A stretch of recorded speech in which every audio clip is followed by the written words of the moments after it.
Hello all, what day of the week? It's Sunday. Michelle Sala here doing a Facebook Live. I don't know why my light is not great. Maybe because it's a dark Sunday afternoon. Let me open the blinds. Hold on a second. I'll be back.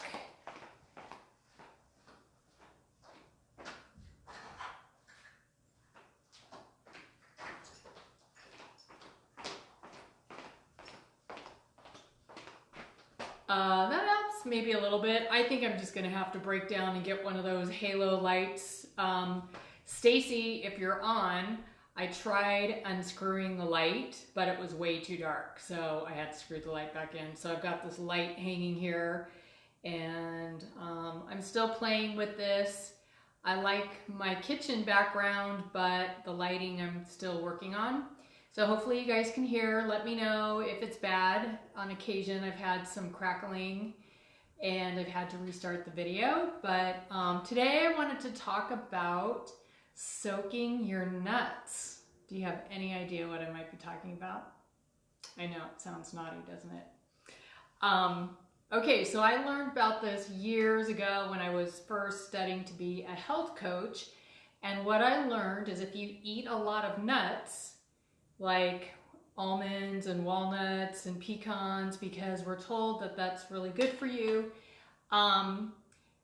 There's actually a bad side to eating a lot of nuts if they're not prepared properly. So nuts are a seed, and nuts contain chemicals and enzyme inhibitors to prevent the seed from sprouting too early.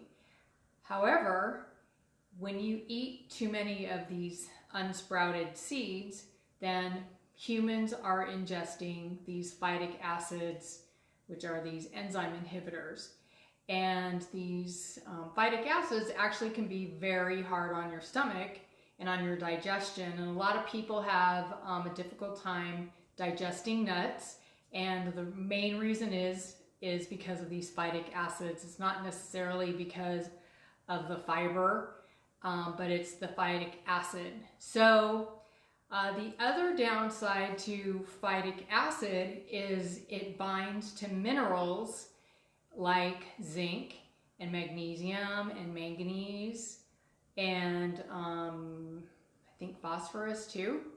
And so if you have a diet that's high in nuts, and whole grains actually also have a lot of phytic acid, beans have a lot of phytic acid, and a lot of vegans, people on a macrobiotic diet, because there's a lot of brown rice. If you're not soaking your nuts and your rice, then you're ingesting a lot of these phytic acids, and a lot of people with those types of diets tend to be mineral deficient. So, which you would think it's the opposite because you're eating these raw or lightly cooked whole foods, but it's actually not good for you. So the way you get around that is you soak your nuts.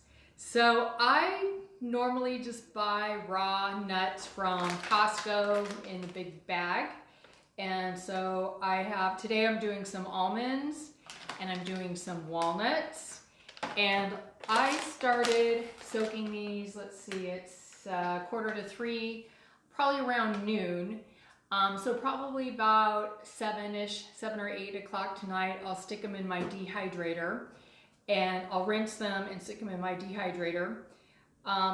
So have you ever noticed when you eat things like walnuts and you get like this weird flavor, taste, or I don't know what it is, but if I just were to eat a bunch of raw walnuts, I really used to notice it a lot.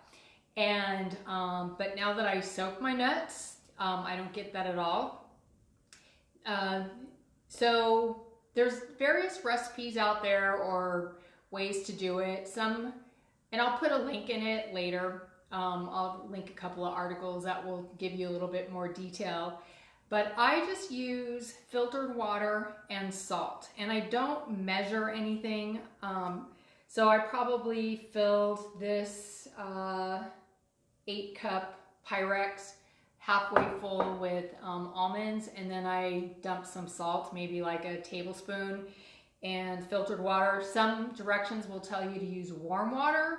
I've never used warm water in my life, and it always turns out great. The other batch here, which I can't really, these are the walnuts, and I probably filled it up about halfway too. Maybe a little bit less salt because my container is a little bit less. So you can like do this overnight, like right before you go to bed and then the next morning. But I thought about it earlier today, and I thought, well, by the time it's around 7 or 8, it'll be time to put in the dehydrator. So then once they've soaked, I rinse them with clean filtered water, and I have a filter attached to my faucet, so that's easy for me to do.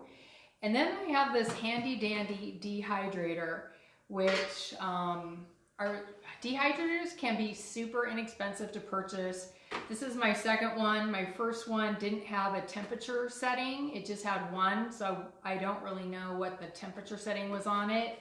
This one has multiple settings, and I usually do it at the 105 degrees Fahrenheit, because at 105 degrees, the nuts are still considered live. So this whole process is called sprouting your nuts, and you might find already sprouted nuts in a health food store. And sprouting doesn't mean, excuse me, sprouting doesn't mean like a green thing is going to sprout from the nuts. It's just a term. So if you see like sprouted grains or sprouted nuts, that's because it's gone through the soaking process. So then once they're ready, and then one thing I should mention is almonds are really hard, so they take a little bit longer to soak, and things like pecans and walnuts are softer and they soak a little bit quicker. There's certain nuts that you would never soak, like cashews don't need to be soaked, and pine nuts don't need to be soaked. There's a few other, I can put a link into that as well. I think I have a graphic on which nuts to soak and how long. So then after I rinse them, I spread them out in the trays, and you can actually see how powerful the phytic acid is because it etches into the plastic, and it's actually quite hard to scrub off. And honestly, I don't clean the trays every time I sprout and soak and dehydrate my nuts. So that's my dirty little secret. Did I mention how cheap they are? I think I probably spent like $30 or $40 for this one. You can spend hundreds of dollars for dehydrators. My next one, I would probably spring for a more expensive one that is rectangular trays, because there's lots of interesting things that you can do with dehydrating things on a rectangular trays, like making like taking the pulp from almonds, if you're making homemade almond milk, and you can take that pulp and you can make crackers or something like that. So it's kind of hard to do on the round trays. This is what it looks like, and there's a hole in the middle. There's also recipes out there for wraps that you can make using a dehydrator. You can make fruit rolls with a dehydrator. I'm not super big on that because the fruit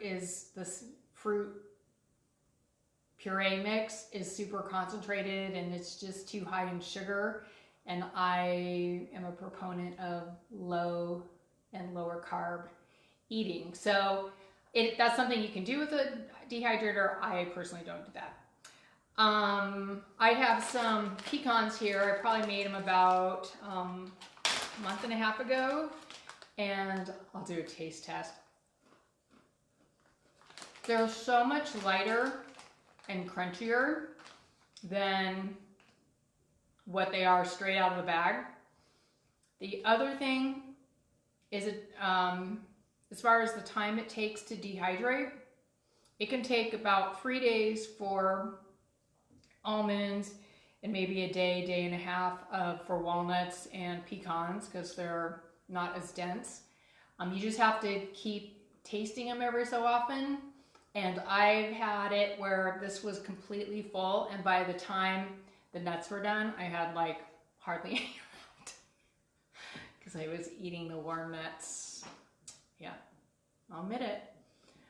That it's definitely a downside is it's very easy to just lift the lid and grab a warm nut. The other thing you need to do with the dehydrator is you need to rotate the shelves. So every few hours, you just take them off and you can put the bottom one to the top. Usually I keep if I'm doing a couple of different nuts at the same time, I'll keep the almonds on the bottom and then the less dense nuts like walnuts and pecans on the top shelves. When you put the salt in the soaking water, the salt stays on the nuts, so they'll end up being lightly salted when they're done. And you need the salt, it helps to neutralize the phytic acid. I think in the beginning, I didn't know about the salt when I was just using plain water. It still works to an extent because it's still, the water's drawing out the phytic acid, but the salt makes it even better and then it's tastier. So that is about it for soaking your nuts. It just makes your nuts much more delicate, easier to digest, and more enjoyable. And I think you'll like it. It's pretty easy. Once you get in the habit, you will never go back. Oh, you want to make sure your nuts are completely dry or they will get moldy. And then once they're dry, I just stick them in a Ziploc bag or a mason jar, but your nuts have to be completely dry. So after you soak them, skip, make sure you dry your nuts. Okay, bye. Happy Sunday.